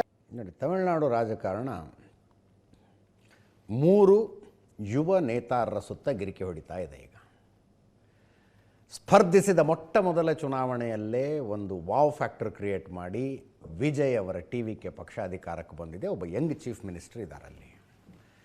ಇನ್ನೊಂದು ಕಡೆ 5 ವರ್ಷ ಆಳ್ವಿಕೆ ಮಾಡಿದ DMK ಸೋತು ಹೋಗಿದೆ, ಮುಖ್ಯಮಂತ್ರಿನೇ ಸೋತಿದ್ದಾರೆ. ಅವರ ಮಗ ಉದಯನಿಧಿ ಮತ್ತೊಂದು ಯಂಗ್ ಫೇಸು ವಿಪಕ್ಷ ನಾಯಕರಾಗಿದ್ದಾರೆ. ಅವರ ನಡುವೆ ಅಣ್ಣಾಮಲೈ ಒಂದು ರಾಷ್ಟ್ರೀಯ ಪಕ್ಷದ ಜವಾಬ್ದಾರಿಯನ್ನು ಕಳಚಿಕೊಂಡು ಸ್ವಂತದ್ದೇನೋ ಮಾಡ್ತೀನಿ ಅಂತ ಬರ್ತಾ ಇದ್ದಾರೆ. ವಿ ದ ಲೀಡರ್ಸ್ ಅಂತ ಒಂದು ಮೂಮೆಂಟ್ ಶುರು ಮಾಡಿದ್ದಾರೆ ಅವರು. ಅದರ ಉದ್ದೇಶ ಏನು? ತಮಿಳುನಾಡಿನ ಮೂಲೆ ಮೂಲೆಗಳಲ್ಲೂ ಲೀಡರ್ಶಿಪ್ ಕ್ವಾಲಿಟಿ ಇರುವಂಥ ಯುವಕ ಯುವತಿಯರನ್ನು ಗುರುತಿಸಿ ಅವರಿಗೆ ಪೊಲಿಟಿಕಲ್ ಲೀಡರ್ಶಿಪ್ನಲ್ಲಿ ಟ್ರೈನಪ್ ಮಾಡಬೇಕು ಅನ್ನುವಂಥ ಮೂಮೆಂಟ್ ಇದು. 7 ಲಕ್ಷ ಜನ ಆಲ್ರೆಡಿ ಆನ್ಲೈನ್ನಲ್ಲಿ ಅದಕ್ಕೆ ಮೆಂಬರ್ಶಿಪ್ ಮಾಡ್ಕೊಂಡಿದ್ದಾರೆ. ಈಗ ಒಂದು 9 ಲಕ್ಷ ಆದ್ರಂತೆ. We the leaders, the movement belongs to the people. ಈ ಚಳವಳಿ ಜನರಿಗೆ ಸೇರಿದ್ದು ಅಂತ 9 ಲಕ್ಷ ಮೆಂಬರ್ಸ್ ಆಗಿದ್ದಾರಂತೆ. ಅಣ್ಣಾಮಲೈ ಅವರ ಜೊತೆಗೆ ರಜನಿಕಾಂತ್ ಅವರು ಏನಾದ್ರು ಕೈ ಜೋಡಿಸ್ತಾರಾ? ಅದರ್ವೈಸ್ ಇವತ್ತಿನ ಈ ಘೋಷಣೆಯ ಭಾಷಣದಲ್ಲಿ ರಜನಿಕಾಂತ್ ಅವರ ಹೆಸರಿನ ಪ್ರಸ್ತಾಪ ಬರಬೇಕಾಗಿರಲಿಲ್ಲ. ಬಟ್ ಒಂದು ಸ್ಪೆಷಲ್ ಮೆನ್ಷನ್ ಮಾಡಿದರು ಅಣ್ಣಾಮಲೈ ಅವರು. BJP ಸೇರುವುದು ಅಂತ ನಿರ್ಧರಿಸಿ ಇನ್ನೇನು ಜಾಯ್ನ್ ಆಗಬೇಕು ಅಂದಾಗ ರಜನಿಕಾಂತ್ ಅವರು ಫೋನ್ ಮಾಡಿದ್ರಂತ ಅಣ್ಣಾಮಲೈ ಅವ್ರಿಗೆ, ನಮ್ಮ ಜೊತೆಗೆ ಬಂದುಬಿಡಿ ಅಂತ. ಬಟ್ ಇವ್ರು ಡಿಸಿಷನ್ ಮಾಡಿಬಿಟ್ಟಿದ್ರು ಅಷ್ಟೊತ್ತಿಗಾಗಲೇ BJP ಸೇರ್ಕೊಳ್ಳೋದು. ಎಸ್ಟಾಬ್ಲಿಷ್ಡ್ ಪೊಲಿಟಿಕಲ್ ಪಾರ್ಟಿಗಳು, ಅವವೇ ಪೊಲಿಟಿಕಲ್ ಲೀಡರ್ಗಳು, ಎಸ್ಟಾಬ್ಲಿಷ್ಡ್ ಪೊಲಿಟಿಕಲ್ ಪ್ಯಾಟರ್ನ್ಗಳಿಂದ ಜನ ಬೇಸತ್ತಿದ್ದಾರೆ ಅನ್ನೋದನ್ನು ಅಣ್ಣಾಮಲೈ ಅರ್ಥ ಮಾಡ್ಕೊಂಡಿದ್ದಾರೆ. ಆ ಬೇಜಾರು ತಮಿಳ್ನಾಡಿನಲ್ಲಷ್ಟೇ ಇದೆ ಅಂತ ಅನ್ಕೊಳ್ಳೋದು ಬೇಡ. ತಮಿಳ್ನಾಡಿನಲ್ಲಷ್ಟೇ ಜನ ಬೇಸತ್ತಿದ್ದಾರೆ ಅಂತ ಅನ್ಕೊಳ್ಳೋದು ಬೇಡ. ಅಣ್ಣಾಮಲೈ ರಾಜೀನಾಮೆಯಿಂದ BJPಗೆ ಏನೂ ಸಮಸ್ಯೆ ಆಗೋದಿಲ್ಲ ಅಂತ BJP ರಾಜ್ಯಾಧ್ಯಕ್ಷ ನೈನಾರ್ ನಾಗೇಂದ್ರನ್ ಹೇಳಿದ್ದಾರೆ. ಸಮಸ್ಯೆ ಆಗುವಂಥದ್ದು ಏನಿದೆ ಅಲ್ಲಿ? ಮುಂದಿನ ಸುದ್ದಿ ಕ್ವಿಕ್ ಆಗಿ. ವಿಧಾನಸಭಾ ಚುನಾವಣೆಯಲ್ಲಿ ತಾವೂ ಸೋತು ತಮ್ಮ ಪಕ್ಷವೂ ಸೋತು ಪಕ್ಷವೇ ಸಮಸ್ಯೆಯಲ್ಲಿರುವ ಸಂದರ್ಭದಲ್ಲಿ ಪಶ್ಚಿಮ ಬಂಗಾಳದ ಮಾಜಿ ಮುಖ್ಯಮಂತ್ರಿ ಮಮತಾ ಬ್ಯಾನರ್ಜಿ ಲೋಕಸಭೆಗೆ ಹೋಗುವ ಆಲೋಚನೆ ಮಾಡ್ತಾ ಇದ್ದಾರಂತೆ. ಲೋಕಸಭಾ ಚುನಾವಣೆ 2029ರಲ್ಲಿ ಈಗ ಆಲೋಚನೆ ಮಾಡಿ ಏನು ಮಾಡ್ತಾರೆ ಅಂತ ಸಹಜವಾಗಿ ನಿಮಗೆ ಅನ್ನಿಸಬಹುದು. ಯೂಸುಫ್ ಪಠಾಣ್ ಬಹರಂಪುರ ಕ್ಷೇತ್ರದಿಂದ ಅಲ್ಲಿ ಗೆದ್ದು ಲೋಕಸಭಾ ಸದಸ್ಯರಾಗಿದ್ದಾರೆ. ಕ್ರಿಕೆಟರ್ ಯೂಸುಫ್ ಪಠಾಣ್ ಗುಜರಾತ್ನವ್ರನ್ನ ಕರ್ಕೊಂಡೋಗಿ ಬಹರಂಪುರದಲ್ಲಿ ನಿಲ್ಲಿಸಿ ಮಮತಾ ಬ್ಯಾನರ್ಜಿ ಗೆಲ್ಲಿಸ್ಕೊಂಡಿದ್ರು. ಒಂದು ಮುಸ್ಲಿಂ ಮೆಜಾರಿಟಿ ಕ್ಷೇತ್ರ ಅದು. ಯೂಸುಫ್ ಪಠಾಣ್ರಿಗೆ ನಾನು MP ಆಗಿ ಇದ್ಕೊಂಡು ಏನು ಮಾಡೋದಿಲ್ಲಿ ಅನ್ನೋದೊಂದು ಆಲೋಚನೆ ಇದೆ. ಯೂಸುಫ್ ಪಠಾಣ್ನ ಸಂಸತ್ ಸದಸ್ಯತ್ವಕ್ಕೆ ರಾಜೀನಾಮೆ ಕೊಡಿಸಿ ಬೈ ಎಲೆಕ್ಷನ್ ಮಾಡಿಸಿ ಅಲ್ಲಿ ಮಮತಾ ಬ್ಯಾನರ್ಜಿ ನಿಂತ್ಕೊಂಡು ಗೆಲ್ಲುವ ಆಲೋಚನೆಯಲ್ಲಿದ್ದಾರಂತೆ. ಆರಂಭದಲ್ಲಿ ಯೂಸುಫ್ ಪಠಾಣ್ ರಾಜೀನಾಮೆಗೆ ತುದಿಗಾಲಿನಲ್ಲಿದ್ದಾರೆ, ನಂಗೆ ಸಾಕು, ನನಗೇನು ಕ್ರಿಕೆಟರ್, ನಾನು MP ಆಗಿ ಇದ್ಕೊಂಡು ಏನು ಮಾಡಲಿ ಅಂತ ಆಲೋಚನೆಯಲ್ಲಿದ್ದಾರೆ ಅಂತ ಒಂದು ಸುದ್ದಿ ಬಂತು. ಈಗ ಅವ್ರನ್ನ ರಾಜೀನಾಮೆ ಕೊಡೋದಿಲ್ಲ, MP ಆಗಿ ಮುಂದುವರಿತೀನಿ ಅಂತಿದ್ದಾರಂತೆ. ಅಕಸ್ಮಾತ್ ಈ ಸುದ್ದಿ ನಿಜಾನೇ ಆಗಿದ್ದರೂ ಯೂಸುಫ್ ಪಠಾಣ್ ಅವರ ರಾಜೀನಾಮೆಯಿಂದ ತೆರವಾಗುವ ಕ್ಷೇತ್ರದಲ್ಲಿ ಬೈ ಎಲೆಕ್ಷನ್ ಬಹರಂಪುರದಲ್ಲಿ ಮಮತಾ ಬ್ಯಾನರ್ಜಿ ಗೆಲ್ಲದಷ್ಟು ಈಸಿನಾ? ಸಹಜವಾಗಿ ಬರುವ ಪ್ರಶ್ನೆ. ವಿಧಾನಸಭಾ ಚುನಾವಣೆಯಲ್ಲಿ ನೋಡಿ, ಬಹರಂಪುರ ಲೋಕಸಭಾ ಕ್ಷೇತ್ರಕ್ಕೆ 7 ವಿಧಾನಸಭಾ ಕ್ಷೇತ್ರಗಳು ಬರ್ತವೆ. ಅದರಲ್ಲಿ 2, 4 BJP ಗೆದ್ದುಕೊಂಡಿದೆ, 1 TMC ಗೆದ್ದುಕೊಂಡಿದೆ, 1 ಹುಮಾಯೂನ್ ಕಬೀರರ ಪಕ್ಷ ಗೆದ್ದುಕೊಂಡಿದೆ. ಒಬ್ಬ TMC ಶಾಸಕರಿರೋದು ಆ ಲೋಕಸಭಾ ಕ್ಷೇತ್ರದಲ್ಲಿ. ಏನು ಮಾಡ್ತಾರೋ ಗೊತ್ತಿಲ್ಲ. ಇದರೊಂದಿಗೆ ಇವತ್ತಿನ ನ್ಯೂಸ್ ಅವರ್ ಮುಗಿಸ್ತಾ ಇದ್ದೀವಿ. ನೇರ ದಿಟ್ಟ ನಿರಂತರ ಸುದ್ದಿಗಾಗಿ ನೋಡ್ತಾ ಇರಿ ಏಷ್ಯಾನೆಟ್ ಸುವರ್ಣ ನ್ಯೂಸ್.